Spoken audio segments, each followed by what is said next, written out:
നമസ്കാരം. ജ്യോതിഷത്തിൻ്റെ കാണാപ്പുറങ്ങൾ തേടിയുള്ള പ്രണവത്തിൻ്റെ അടുത്തൊരു എപ്പിസോഡിലേക്ക് എല്ലാവർക്കും സ്വാഗതം. ഇവിടെ നമ്മുടെ പ്രശ്ന പരിഹാര നിർദ്ദേശങ്ങളുമായി നമ്മോടൊപ്പം ഉള്ളത് പ്രശസ്ത ജ്യോതിഷാചാര്യൻ ശ്രീ KV സുഭാഷ് തന്ത്രി സാറാണ്. സാറിനെ നമുക്ക് ഈ പരിപാടിയിലേക്ക് സ്വാഗതം ക്ഷണിച്ചോളാം. സർ നമസ്കാരം. ഇന്ന് നമ്മളിവിടെ സംശയ നിവാരണം എടുത്തിരിക്കുന്ന വിഷയം ബലിതർപ്പണവും മരണാനന്തര ചടങ്ങുകളെയും സംബന്ധിച്ചുള്ള കുറേ സംശയ നിവാരണം ആണ്. സർ അതിനെക്കുറിച്ചിട്ടൊന്ന് വിശദീകരിക്കാമോ? ബലിയിടുന്നതിനെക്കുറിച്ചും അതിൻ്റെ ആചാരങ്ങളും. ഇപ്പം 16 വരുന്നുണ്ട്, 41 ചടങ്ങ് വരുന്നുണ്ട്, ആണ്ടുബലി വരുന്നുണ്ട്. അതൊക്കെ കറക്റ്റായിട്ട് ചെയ്യുന്നത് കൊണ്ടുള്ള റിസൾട്ട്, അതിനെക്കുറിച്ചൊക്കെ ഒന്ന് വിശദീകരിക്കാം. ഈ മരണകർമ്മം എന്ന് പറയുന്നത് നമ്മൾ മരണത്തിൽ നിന്ന് തുടങ്ങാം. ഈ മരണകർമ്മം എന്ന് പറയുന്നത് തന്നെ ഒരാൾ മരിക്കുക എന്ന് പറയുമ്പോൾ, അതായത് ദേഹം വിട്ടു പോകുക എന്നുള്ളതാണ് അതിൻ്റെ വിവക്ഷ. അപ്പം മരിക്കുക എന്ന് പറയുമ്പോൾ നമ്മളുടെ ഈ ശരീരം, ഇപ്പം ഇങ്ങനെ ഇരിക്കുന്ന ഈ ശരീരം 3 ഭാഗമായിട്ട് തിരിയാണ് ചെയ്യുന്നത്. ഒന്ന് സൂക്ഷ്മം, ഒന്ന് സ്ഥൂലം, മറ്റൊന്ന് കാരണം. അങ്ങനെ 3 ഭാഗമായിട്ട് തിരിയുമ്പോൾ ഈ സൂക്ഷ്മ ശരീരം എന്ന് പറയുന്നതാണ് ആത്മാവ്. അതാണ് അറിഞ്ഞിരിക്കേണ്ട ഒരു കാര്യം. ഈ സൂക്ഷ്മ ശരീരം അതാണ് ആത്മാവ്. അടുത്ത സ്ഥൂല ശരീരമാണ് നമ്മളുടെ ഈ ബോഡിയാണ്. ഇത് നമ്മൾ കത്തിച്ച് കളയുക ചെയ്യുന്നു, അല്ലെങ്കിൽ കുഴിച്ചിടുന്നു. അടുത്ത കാരണ ശരീരം എന്ന് പറയുന്ന അടുത്ത ഭാഗമാണ് പ്രേതം. അപ്പോൾ നമ്മൾ ശരിക്കും പറഞ്ഞാൽ ഈ മരിച്ചു കഴിയുമ്പോൾ സംഭവിക്കുന്ന ഒരു കാര്യം, പലർക്കും പറ്റുന്നൊരു അബദ്ധങ്ങളുണ്ട്. അതായത് മരിച്ചു കഴിഞ്ഞാൽ, ഇപ്പോൾ ഇന്ന് നമ്മുടെ വീട്ടിലൊരാൾ മരിച്ചു കഴിഞ്ഞാൽ നാളെയാണ് ശവമെടുക്കുമെങ്കിൽ ഇന്നത്തെ കാലത്തുള്ള ആചാര്യന്മാർക്ക് ഈ നാളെ ശവമെടുക്കുന്ന സമയം മുതലാണ് മരിച്ച ദിവസമായിട്ട് കൂട്ടുന്നത്. അപ്പോൾ ശരിക്കും പറഞ്ഞാൽ ഒരാൾ മരിക്കുന്ന നിമിഷം മുതൽ അവിടെ മരണം സംഭവിച്ചു കഴിഞ്ഞു. അപ്പോൾ മരിക്കുന്ന സമയം മുതൽ തന്നെ കൂട്ടിയാലേ ഇത് പൂർണ്ണമാവുള്ളൂ. അതായത് മരിച്ച ദിവസം മുതൽ എണ്ണിയാലാണ് കറക്റ്റ് 16 രാത്രിയിലേക്ക് വരേണ്ടത്. അതാണ് അതിൻ്റെ കണക്ക്. അപ്പോൾ പല ഭാഗങ്ങളിലും ഇത് തന്നെ, പല ജില്ലകളിലും പല കാലദേശ ഭേദം അനുസരിച്ച് ഈ ആചാരങ്ങൾക്ക് ഒരുപാട് വ്യത്യാസങ്ങൾ സംഭവിക്കുന്നുണ്ട്. ബലിയിടുന്നതിൻ്റെ എണ്ണത്തിൽ പോലും അത് അതെ, ബലിയിടുന്നതിലേക്ക്, അതായത് മരിച്ചു കഴിയുമ്പോൾ ഉള്ള ഒരു കാര്യം തന്നെ, മരിച്ചു കഴിഞ്ഞാൽ ഒരു ആൾ മരിച്ചു കഴിഞ്ഞാൽ മരിച്ചിട്ട് ബോഡി മറവ് ചെയ്യുന്ന അന്ന് മുതലാണ് പലരും കൂട്ടുന്നത്. അതെല്ലാം ആചാര്യന്മാരുടെ പിഴവാണ്. അതായത് മരിച്ച ആ നിമിഷം മുതൽ ദേഹം വിട്ടു കഴിഞ്ഞു. ആ വീട്ടിൽ നെഗറ്റീവ് എനർജിയാണ്, പിന്നെ പോസിറ്റീവ് ഇല്ല. അതായത് ഈ ആത്മാവ് അവിടെ നിൽക്കുന്നിടത്തോളം കാലം ദൈവിക ചൈതന്യം ആ വീട്ടിലേക്ക് വരില്ല. അപ്പോൾ അവിടെ നെഗറ്റീവ്സ് വന്നു കഴിഞ്ഞു. അങ്ങനെ വരുമ്പോൾ ഈ ഗൾഫിൽ മരിച്ച ഒരാൾ, ഈ അടുത്ത കാലത്തുണ്ടായൊരു സംഭവമാണ്, ഗൾഫിൽ മരിച്ച ഒരാൾ 23-ാം ദിവസമാണ് ബോഡി വന്നത്. ഈ ബോഡി വന്നു കഴിഞ്ഞതിന് ശേഷമാണ് കർമ്മങ്ങളെല്ലാം തുടങ്ങി, പിന്നെ ചടങ്ങുകളെല്ലാം കഴിഞ്ഞു. അപ്പോൾ ശരിക്കും പറഞ്ഞാൽ 16 രാത്രി കഴിയുമ്പോൾ ഈ ആത്മാവ് എന്ന് പറയുന്ന സാധനം അവിടെ വിട്ടുപോയി കഴിഞ്ഞു. ദേഹം 16 നാൾ വരെ നമ്മുടെ ദേഹം ചുറ്റി നിൽക്കാന്ന് പറഞ്ഞാൽ 16 ദിവസം മാത്രമേ ഉണ്ടാവുള്ളൂ. അതെപ്പോഴും മനസ്സിലാക്കുക. അതായത് 16 എന്ന് പറഞ്ഞാൽ തന്നെ നമ്മൾ മുമ്പ് ഈ നമ്മളുടെ പ്രോഗ്രാമിൽ പറഞ്ഞിട്ടുണ്ട്. 16 എന്ന് പറയുന്നത് ഒരു മന്ത്രസിദ്ധി വരുത്തുന്നതിൻ്റെ ഏറ്റവും ചെറിയ തന്മാത്രയാണ്. അതായത് ഒരു മന്ത്രം ഫലിക്കണമെങ്കിൽ 16 ഒരു ജപിച്ചു കഴിഞ്ഞാലാണ് മന്ത്രം സാധ്യമാവുള്ളൂ. അതിൻ്റെ ഏറ്റവും ചെറിയ തന്മാത്രയിലേക്കാണ് നമ്മുടെ ജീവിതമായിട്ട് ഘടിപ്പിച്ചിരിക്കുന്നത് പൂർവികാചാര്യന്മാർ. ഇത് തന്നെ നമ്മുടെ മരണകർമ്മമെല്ലാം നമുക്ക് കണ്ടുപിടിച്ച് തന്നത് കാളഹസ്തി മഹർഷിയാണ്. അദ്ദേഹത്തിൻ്റെ കാലഘട്ടത്തിലാണ് മരണകർമ്മത്തിൻ്റെ പ്രാധാന്യം. അതായത് മഹർഷിമാരാണ് നമുക്കുള്ള മന്ത്രങ്ങളും തന്ത്രങ്ങളും എല്ലാം തന്നിരിക്കുന്നത്. മരണമായാലും ജനനമായാലും അതിനിടയ്ക്ക് സംഭവിക്കുന്ന എല്ലാ കാര്യങ്ങളെക്കുറിച്ചുള്ള അവഗാഹം മനുഷ്യരാശിക്ക് തന്നിരിക്കുന്നത് ഈ മഹർഷിമാരാണ്. അപ്പോൾ ഈ കാളഹസ്തി മഹർഷിയാണ് നമുക്ക് ഇതിനെക്കുറിച്ചുള്ള വിവക്ഷ തന്നിരിക്കുന്നത്, മരണകർമ്മത്തെക്കുറിച്ച്. അദ്ദേഹത്തിൻ്റെ കൺസെപ്റ്റിലേക്ക് വരുമ്പോൾ 16 രാത്രി കഴിയുമ്പോൾ ഈ ആത്മാവ് ഈ ലോകം വിട്ടു പോയി കഴിയും. പിന്നീട് നമ്മളിവിടെ തലകൊത്തി മറിഞ്ഞ ആത്മാവിന് വേണ്ടി ഒരു പൂജകളും ഇല്ല. ഇതാദ്യം എപ്പോഴും മനസ്സിലാക്കുക. അപ്പോൾ ഈ 23 ദിവസം കഴിഞ്ഞിട്ട് ഈ ബോഡി കൊണ്ടുവന്ന് പിന്നീട് സഞ്ചയനം 16 എന്നൊരു പരിപാടിയില്ല. അതായത് മരിച്ചുവെന്ന് നമുക്ക് പൂർണ്ണമായ ഉറപ്പുണ്ടെങ്കിൽ ആ മരിച്ച ദിവസം പോലെ 5-ൻ്റെ അന്നോ 7-ൻ്റെ അന്നോ 9-ൻ്റെ അന്നോ സഞ്ചയനം വയ്ക്കാം. 10-ന് മുമ്പുള്ള ദിവസങ്ങളിലാണ് സഞ്ചയനം വരുന്നത്. ഈ സഞ്ചയനം കഴിഞ്ഞിട്ട് പിന്നെ 10-ന് മരുന്നിന് തീർക്കാമെന്ന് പറഞ്ഞ ഒരു ആചാരം, അതൊക്കെ ഇടയ്ക്ക് വന്നതാണ്. ശരിക്കും 16 രാത്രി കഴിഞ്ഞാൽ മാത്രമേ ഈ ആത്മാവ് ഈ ഭൂമി വിട്ട് പോവുള്ളൂ. അവിടെ മുതലാണ് നമ്മളുടെ നെഗറ്റീവ് മാറി പോസിറ്റീവിലേക്ക് വരാൻ സാധിക്കുകയുള്ളൂ. അപ്പോൾ എന്തുകൊണ്ട് 10-11 എന്ന് ചോദിച്ചാൽ പല ആചാര്യന്മാരും ഇടയ്ക്ക് തെറ്റിപ്പോയി. അതായത് നമ്മുടെ പൂർവിക ആചാരങ്ങളൊക്കെ കാലത്തിനനുസരിച്ച് ഭേദപ്പെടുത്തി വന്നപ്പോൾ പറ്റിയൊരു അബദ്ധമാണ്. എന്താണെന്ന് വെച്ചാൽ പൂർവിക കാലങ്ങളിൽ ഇന്ന് നമ്മളുടെ സമുദായങ്ങളിലേക്ക് വന്നു കഴിഞ്ഞാൽ ഏറ്റവും മുകളിൽ നിൽക്കുന്ന നമ്പൂരി സമുദായം മുതൽ ഏറ്റവും താഴെ നിൽക്കുന്ന നായാടി വരെ ഈ സമുദായങ്ങളിലെല്ലാം നമ്പൂരി സമുദായത്തിന് 16 രാത്രി തന്നെയായിരുന്നു എല്ലാവർക്കും പുലയ വാലായ്മ. അപ്പോൾ താഴേക്ക് പോരും തോറും ഏറ്റവും താഴേക്ക് പോരും പുലയ പറയാ, ഇവർക്കെല്ലാം 30 ദിവസമാണ് ഈ വാലായ്മ പറയുന്നത്. അത് ആ ജാതിയുടെ ഒരു വേർതിരിവാണ്. ആചാരങ്ങളിൽ വ്യത്യാസം എന്ന് പറഞ്ഞാൽ ഈ ജാതിനെ തിരിച്ചിട്ട് അതിൽ വന്ന അതായത് ഏറ്റവും താഴ്ന്ന ജാതിക്കാരൻ കുറെ കാലം കൂടുതൽ നരകയാതന എന്നുള്ള രീതിയിലേക്ക് മാത്രമേ ഇതിന്റെ വരണുള്ളൂ. അപ്പം മനുഷ്യനോ അല്ലെങ്കിൽ പശുവാണ് മനുഷ്യനോട് കണക്ട് ചെയ്യുന്നത്. ഇത് മരിച്ചു കഴിഞ്ഞാൽ 16 രാത്രി തന്നെയാണ് ഇതിന്റെ കണക്ക്. അപ്പൊ ഈ 16 പിന്നെ 10ഉം 11ഉം പണ്ടുണ്ടായിരുന്നു രാജാക്കന്മാർക്ക് മാത്രം.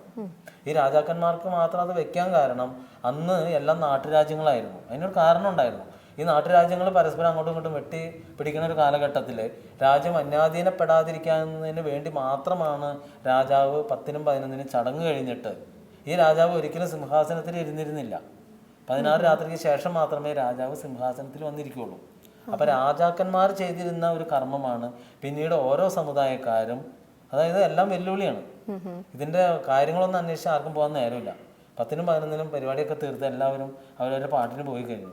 അപ്പൊ ശരിക്കും പറഞ്ഞാൽ മരിച്ചു കഴിഞ്ഞാൽ 16 രാത്രി കഴിഞ്ഞാൽ മാത്രമേ ശരിക്കും പൂർവിക കാലങ്ങളിൽ 16 അടിയന്തരം നടത്തുള്ളൂ. 16 കഴിഞ്ഞ് നടത്തുന്ന അടിയന്തരത്തിന് മാത്രമേ മറ്റുള്ളവർ വീടുകളിൽ നിന്ന് ഭക്ഷണം കഴിക്കുള്ളായിരുന്നു ആ കാലഘട്ടങ്ങളിൽ. ഇന്നിപ്പോ എല്ലാവർക്കും വിവരം കൂടിയത് കൊണ്ട് 16-നും അല്ല, ഈ സഞ്ചയനത്തിന് പോലും സഞ്ചയന കർമ്മത്തിന് വരുമ്പോ തന്നെ ഇവിടെ സഞ്ചയന കർമ്മം നടക്കണം, അപ്പുറത്ത് സദ്യ നടക്കണം. അപ്പൊ വിളിച്ചു വിട്ടാണ് ഉണ്ണല്ലേന്ന് ചോദിക്കും. ഇല്ല വേണ്ടാന്ന് പറയും.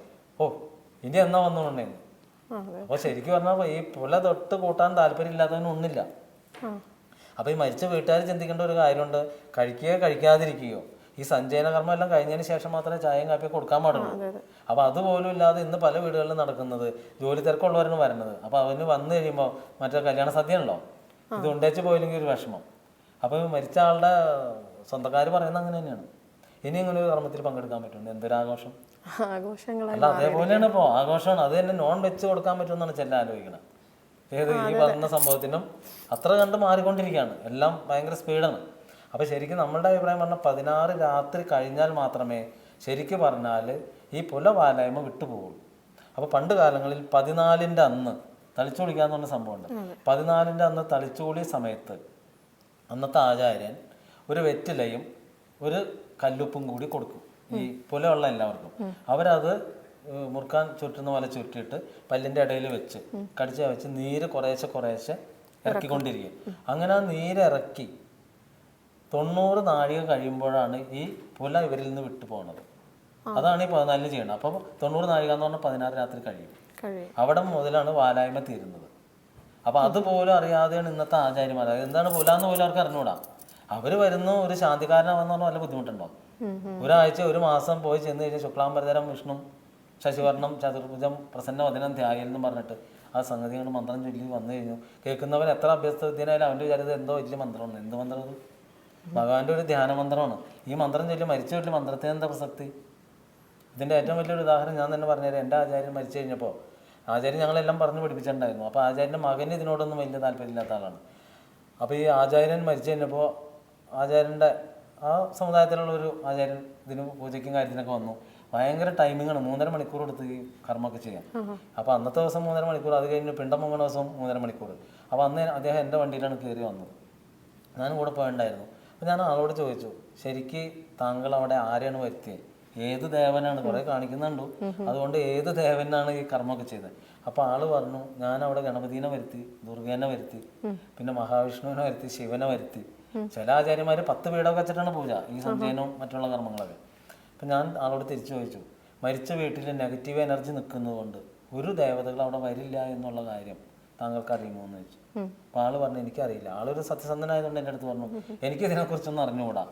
എന്നെ പഠിപ്പിച്ച ആചാര്യൻ ഇങ്ങനെയൊക്കെ ചെയ്യാൻ പറഞ്ഞു, അതുകൊണ്ട് ഞാൻ ചെയ്തു. അല്ലാതെ ഇതിന്റെ ശരിയും തെറ്റിലേക്കൊന്നും മുമ്പേ ഗമിക്കുന്ന ഗോവിന്ദന്റെ അത്രേ ഉള്ളൂ. അപ്പൊ ഞാൻ ആളോട് പറഞ്ഞു, ഇനി ആയാലും മരിച്ചു കിടക്കുന്ന വീട്ടില് ഈ പൂജാകർമ്മങ്ങളൊന്നും ഇങ്ങനെ ഇത്രയും നീട്ടിപ്പിടിച്ചൊന്നും പോകേണ്ട ഒരു കാര്യമില്ല. എത്രയും പെട്ടെന്ന് കുറയ്ക്കുക. പിന്നീട് നിങ്ങൾ മറ്റുള്ള ദിവസങ്ങളിൽ ചെയ്യുമ്പോൾ തലകുത്തി മറിഞ്ഞ് ചെയ്തോ. അതുകൊണ്ട് പ്രത്യേകിച്ച് നേട്ടം ആർക്കും ഇല്ല. ഇദ്ദേഹത്തിന്റെ പ്രാഗൽഭ്യം കുറച്ച് കാണിക്കാന്നുള്ള രീതിയിൽ അഭ്യാസങ്ങൾ കാണിക്കാന്നല്ലാതെ കണ്ടിട്ട്. അപ്പൊ ഈ മരിച്ച വീട്ടിലൊക്കെ രാമായണം പാരായണം ചെയ്യുന്ന ഒരു ദൈവിക പരിവേഷം നമ്മുടെ മനസ്സിലേക്ക്, അതായത് മരിച്ച ബോഡി എടുക്കുമ്പോൾ രാമ രാമ രാമ എന്ന് പറഞ്ഞിട്ടാണ്, അതായത് രാമപാദം ചേരണേ എന്ന് പറഞ്ഞു തന്നെയാണ് നമ്മളിത് ബോഡി കൊണ്ടുപോകുന്നത്.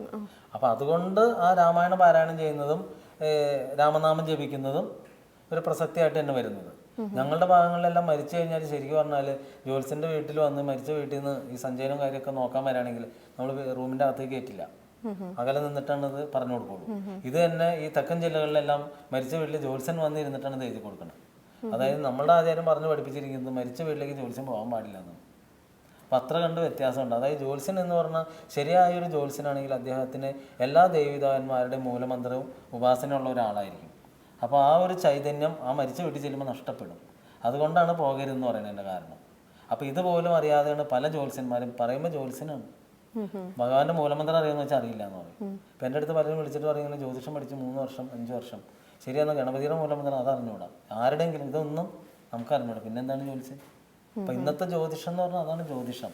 എന്തൊക്കെയോ പഠിക്കുന്നു, എന്തൊക്കെയോ പറയുന്നു, അല്ലാതെ ശരിക്കുള്ള ജ്യോതിഷം എന്ന് പറഞ്ഞാൽ കറക്റ്റായിട്ട് എല്ലാ ദേവീദേവന്മാരുടെയും മൂലമന്ത്രം പൂർണ്ണമായിട്ട് അറിഞ്ഞാൽ മാത്രമേ ജ്യോതിഷം പൂർണ്ണമാവുള്ളൂ. മരണാനന്തര ചടങ്ങും അതിനുശേഷമുള്ള ബലികർമ്മങ്ങളും അതിൻ്റെ തർപ്പണ രീതികളും അതിനെക്കുറിച്ചുള്ള സംശയങ്ങളാണ് സാർ ഇവിടെ നമുക്ക് പറഞ്ഞു തന്നുകൊണ്ടിരിക്കുന്നത്.